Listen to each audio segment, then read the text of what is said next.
Agora, ele iria sair desse lugar santo e ele viria até diante desse véu que separava o Santíssimo dos Santos.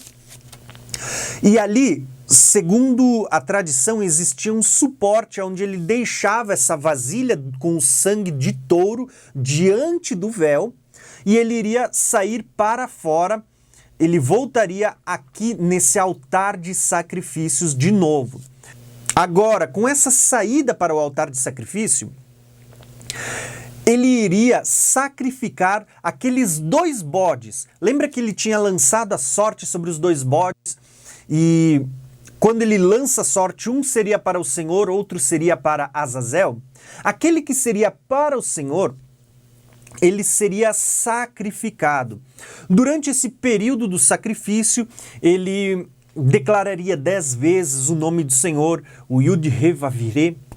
Ele também pegaria esse sangue e ele entraria também até o Santíssimo, até o local da arca.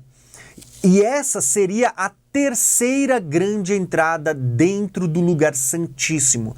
E ele pegaria esse sangue agora do bode expiatório e ele lançaria, ele aspergiria 7 vezes sobre a tampa do propiciatório. Isso pelos pecados do povo. Agora, olha só, aqui existe uma questão que é muito debatida entre os estudiosos. Por quê? Porque quando o sumo sacerdote ele ia sacrificar o novilho por si, ele colocava as mãos sobre o novilho e ele declararia os seus pecados. Porém, não tem nenhum texto dizendo que o sumo sacerdote colocaria as mãos sobre esse cordeiro, esse bode expiatório que era separado para o Senhor para declarar os pecados do povo. Então, algumas pessoas entendem que sim, que ele também colocava as mãos sobre esse bode, declarando os pecados do povo antes de sacrificá-lo, enquanto outros acreditam que ele declararia os pecados do povo sobre aquele bode que seria levado para o deserto, para Azazel. Tá? Então é como se os 2 bodes simbolizassem Cristo, porém o bode para o Senhor simbolizava a parte de Cristo que era sem pecados, e o outro bode que simbolizava Cristo falava da parte de Cristo que levou sobre si os seus pecados. Não que ele tivesse pecado, vamos deixar claro, né? Mas como se a parte de Cristo que ele levou sobre si os nossos pecados. Então, basicamente é uma discussão que tem porque o texto ele não declara que o sumo sacerdote tinha imposto as mãos para declarar o pecado do povo sobre esse cordeiro, sobre esse bode que era para o Senhor.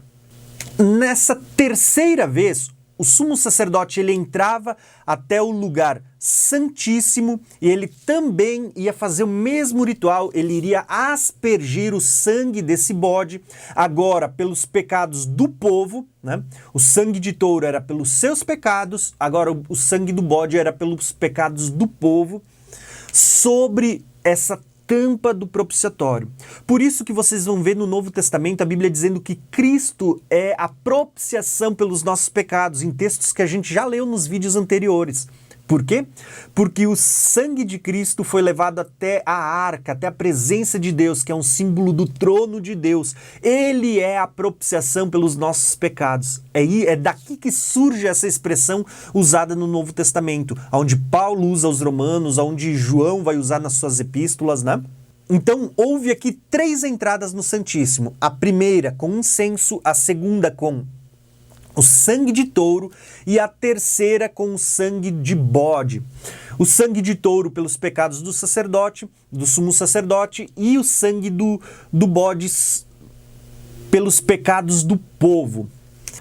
Então, quando o sumo sacerdote saía do Santíssimo e ele vinha para fora no lugar santo, você precisa lembrar que ele tinha deixado aquela vasilha com o sangue do boi, o sangue do novilho, sangue do touro.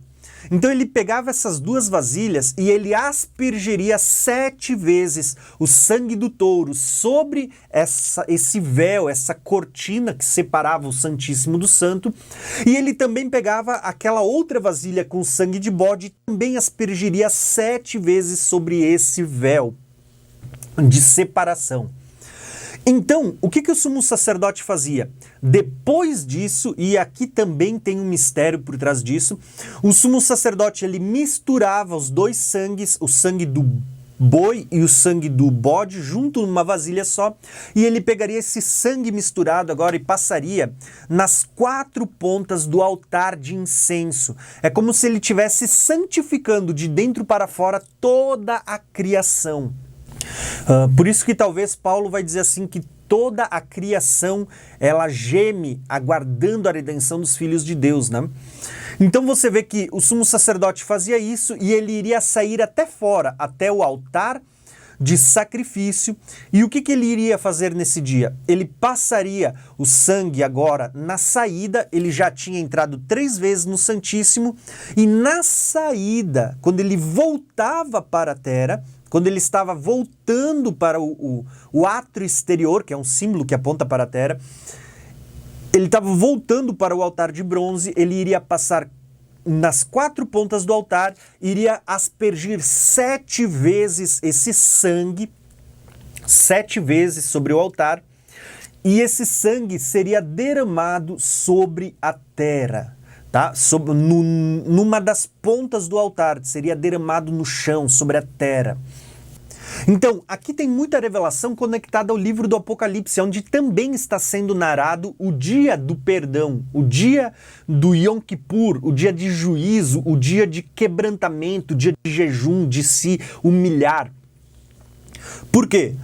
Você vê que em Apocalipse 1 começa mostrando alguém como filho do homem vestido de branco, que fala das vestes sacerdotais, no dia da expiação, que o sacerdote se vestia para entrar no Santíssimo. Quando você lê o livro do Apocalipse, você vai ouvir falar sobre meia hora de silêncio. Aonde que acontecia essa meia hora de silêncio? No dia da expiação, quando todo o povo estava ao redor do tabernáculo e alguns até mesmo dentro do átrio exterior ali, aguardando a entrada e a saída do sumo sacerdote do Santíssimo, para saber se eles tinham sido perdoados, se eles tinham alcançado o favor de Deus para aquele ano. Então, você vê que esse sacrifício era muito importante e o povo todo ficava em silêncio aguardando a saída do sumo sacerdote. Então você vê o livro do Apocalipse falando sobre meia hora de silêncio. Aí você vai ver também o livro do Apocalipse dizendo que abriu-se o templo no céu e ele se encheu de fumaça, de nuvens, né, de fumaça. E ninguém podia entrar no templo, no tabernáculo celestial. O livro do Apocalipse vai falar isso. Ninguém podia entrar enquanto não se consumasse as 7 últimas pragas, as 7 últimas taças da ira de Deus. E aqui entra uma questão muito importante, porque muitas pessoas defendem um arrebatamento secreto, um arrebatamento 7 anos antes, onde as pessoas vão estar durante 7 anos comemorando bodas nos céus. Sabe o que a Bíblia diz para nós? Que até se concluir as 7 taças da ira de Deus, ninguém podia entrar no templo, ninguém podia entrar na presença de Deus. Por quê? Porque se encheu da glória de Deus e Deus iria consumar a sua ira por meio daquelas 7 taças. Então, até que se consumasse as 7 taças, ninguém podia entrar no tabernáculo celestial. Então, isso para mim é uma das coisas que exclui um arrebatamento secreto de pessoas passando 7 anos no céu, ali, sei lá, em festa, em bodas, enquanto o restante da igreja, o restante da noiva, que também vai fazer parte da noiva, está aqui sendo perseguida e morta, né? Então, agora olha que interessante. Saíam 7 anjos e eles estão vestidos com a mesma roupa que o sumo sacerdote estava vestido quando ele saía do santo, com aquela roupa de linho finíssimo. Eles estão vestidos com a mesma roupa que o Filho do Homem está vestido. E olha, aqui tem um mistério, né? Eles estão usando a mesma roupa que o sumo sacerdote vestia, linho finíssimo. Que o Filho do Homem está vestido em Apocalipse 1, linho fino com um cinturão de ouro. Um peitoral de ouro. E eles saem para fora com as últimas 7 pragas, 7 taças da ira de Deus. E eles vão derramar 7 taças sobre a terra. Aonde que isso está no dia da expiação? Quando o sumo sacerdote ele entrava a primeira vez, ele entrava com incenso, o templo de Deus se enchia de fumaça, o trono de Deus, a arca da aliança se enchia de fumaça. Ele entrava com a segunda vez com o sangue de touro por si mesmo. Jesus não precisou oferecer sacrifício por si mesmo porque ele não tem pecados. Mas depois ele entrava pela terceira vez agora com o sacrifício de bode, que é um símbolo do próprio sangue de Jesus. Jesus, como sumo sacerdote, entra com o seu próprio sangue, que é o sangue do cordeiro, né? Ele entra com o seu próprio sangue, como o sangue de um bode expiatório. Ele serviu para expiar nossos pecados. E quando ele faz essas três entradas, o sumo sacerdote fazer essas três entradas, aponta para o ministério de Cristo depois da ressurreição, entrando nos santos e estando diante de Deus. Agora, a saída do sumo sacerdote aponta a volta de Jesus para a terra, né? Essa terceira saída aponta para a vinda de Jesus, a segunda vinda do Senhor sobre a terra. E quando você vê esses 7 anjos vestidos como Jesus estava vestido, esses 7 anjos vindo aspergir as 7 taças da ira de Deus, ela aponta para a consumação da ira de Deus quando o Cordeiro está vindo, a consumação da ira de Deus sobre a terra. E você vê que o sumo sacerdote, ele pegava esse sangue, agora quando ele estava saindo do santo, ele passava ali naquele véu que dividia, ele pegava o sangue do boi, o sangue do bode, vinha até aqui fora e aspergia, né? Passava sobre as 4 pontas do altar, que aponta para os 4 cantos da terra, aspergia 7 vezes sobre o altar, que aponta para a terra, e depois derramava aquele cálice sobre a terra, um dos cantos da terra, um dos cantos do altar, e aquele sangue vertia, escorria pela terra.